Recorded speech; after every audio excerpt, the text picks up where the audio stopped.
Et encore une fois, ça a été vraiment une semaine mouvementée à l'Assemblée nationale. Plusieurs débats. Il faut dire que là, toute l'histoire de la neutralité religieuse, laïcité, questions identitaires, tout ça, c'est revenu. On va en parler. On va faire le tour de ce qui s'est passé cette semaine à Québec avec notre chroniqueur politique, Frédéric Bérard, que vous pouvez d'ailleurs lire toujours dans le métro, Fred. Je suis encore là. Oui, génial. Ben, merci d'être là encore une fois. Ils m'ont pas donné d'eau ce matin. Je sais pas si je vais en avoir besoin. Ah. Je sais pas si tu vas m'assécher de questions. Ben, sinon, je te prête mon verre. OK, cool. Hein? Je suis pas regardante. Bon, je t'écoute. Maintenant, tu sais, on va parler de... ça rebondit, là. Bouchard-Taylor, c'est revenu dans l'actualité, même si ça fait 10 ans. Et ça a été le fun quand même, une belle semaine, j'imagine, pour le premier ministre Philippe Couillard, hein, après la sortie de Charles Taylor, donc qui est venu dire que lui reculait sur une des recommandations qui se trouvait donc concernant l'interdiction de porter des signes religieux, notamment pour ceux qui travaillent dans la fonction publique. On dirait qu'il était très content, hein, monsieur Couillard, de cette sortie-là. Il y a toutes sortes d'affaires, là. Ouais. Ça garoche de partout. Parce que, oublie pas que ce que proposaient Bouchard et Taylor, c'était pas la prohibition des signes religieux au sens large dans la fonction publique. C'est seulement ce qu'on appelait pour ceux qui ont un pouvoir coercitif en matière de justice criminelle essentiellement. C'est-à-dire les juges, les gardiens de prison, les policiers. Ouais. Là, évidemment, Couillard, ça fait son affaire parce que dans son projet de loi 62, il ne prévoyait pas la mesure qui avait été suggérée par Bouchard-Taylor. Fait que c'est un peu comme si Taylor venait lui donner raison a posteriori. La pression se faisait forte. Là. Exact. Il était sur le bord de flancher. Là. Exact. Mais là, parlons de fond, 2 secondes, si tu le veux bien. Président. C'est quoi cette recommandation-là? Ça sort d'où? Moi, là, ça fait 10 ans qu'on me les casse en disant « Ah, Bouchard-Taylor, c'est consensuel ».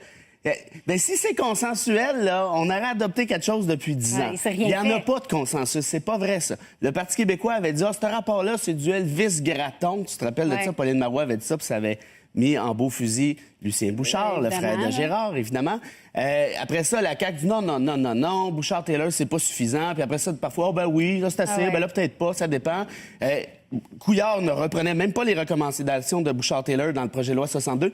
Alors, tout le monde me parle d'un consensus, mais de quel consensus vous parlez? Il y a 0 consensus avec Bouchard-Taylor. Ça n'existe pas, ce mot-là, au Québec, par ailleurs, dans bien des cas, surtout pas en matière d'encommandement religieux. Alors, ce que Taylor, il dit, moi, là, j'ai lancé ça de bonne foi. J'y croyais jusqu'à récemment. Puis j'ai créé peut-être un monstre, hein, parce que le PQ a repris ça pour appliquer ça à tous les employés de la fonction publique. Et ça, Taylor dit, c'était pas du tout notre intention. Et là, parlons encore davantage de fond, si tu le veux bien. Pourquoi Taylor a fait ça? Puis il l'a dit à mots couverts. Il dit, il y avait une crise sociétale, hein? Il y avait une crise dans l'opinion publique. Puis le public n'aurait pas accepté qu'on ne fasse pas de recommandations en ce sens-là. En d'autres termes, on l'a fait parce qu'on nous l'a demandé. On l'a fait parce qu'on a senti que le public en soit... Mais ça, c'est un sacré problème quand on y pense, parce que là, on est en train, pense-y, de suspendre des libertés civiles, parce que c'est le cas. Et là, on peut se poser la question si on pouvait, de toute manière, appliquer ça au juge vu la garantie d'indépendance judiciaire. Ça, c'est pas certain du tout. Donc, il y a un problème constitutionnel grave, déjà, qui se posait. C'est pas pour ça qu'on avait voulu retirer les juges aussi, là? Ben oui, parce que, je veux dire, tu peux pas le faire sur la garantie d'indépendance judiciaire. Je pense que tu peux pas le faire non plus par rapport aux juges des cours supérieurs, cours d'appel. Bon, bref. Ça aurait été tout un problème. Voilà, de un. Et pour le reste, même pour les policiers et autres, on parle de liberté civile. Et là, tu vas les suspendre pour faire plaisir à monsieur et madame chose, alors qu'à la base, il n'y en a pas de problème. Quand est-ce que tu as vu une policière en niqab?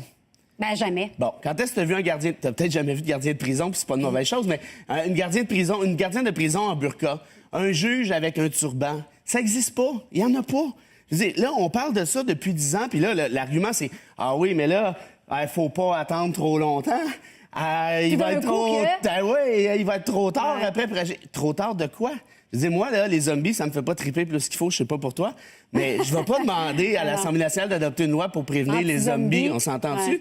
Parce que ça existe pas. Fait que rendu là, il y a personne dans la fonction publique qui est engagé avec un niqab puis en burqa, ça existe pas. Il y en a pas. Alors, on va faire un gros show en disant, ben voyez, hein, on comprend là, vos craintes, monsieur, madame chose.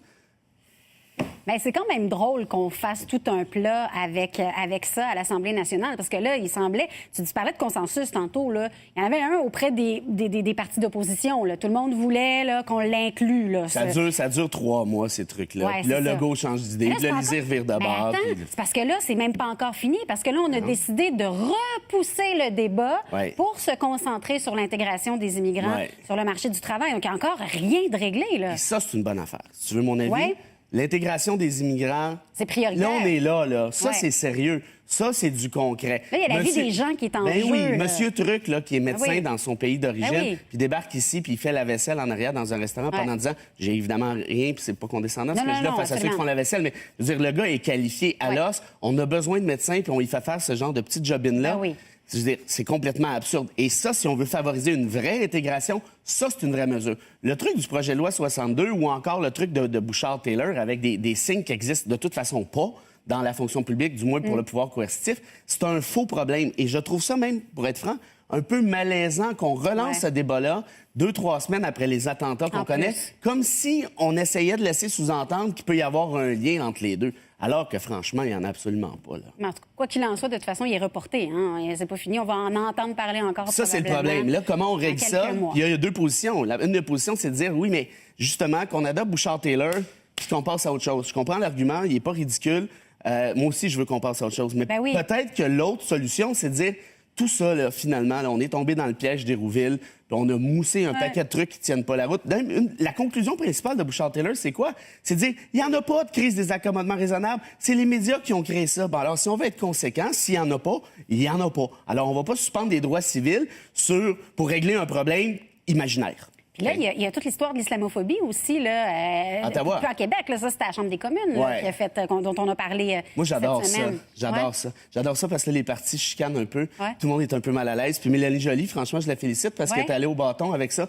C'était pas un dossier facile. Évident. Puis, tu sais, on critique souvent Joly en disant, bah, pas de contenu et tout. Attention, le prendre ce dossier-là à bras-le-corps, là, c'est quelque chose. Mais tu sais, pourquoi j'aime ça? Parce que justement, là, on va arrêter de se conter des histoires. L'islamophobie, ça existe. Ouais. Ça existe au Québec, ça existe ailleurs en Occident, ça existe ailleurs au Canada.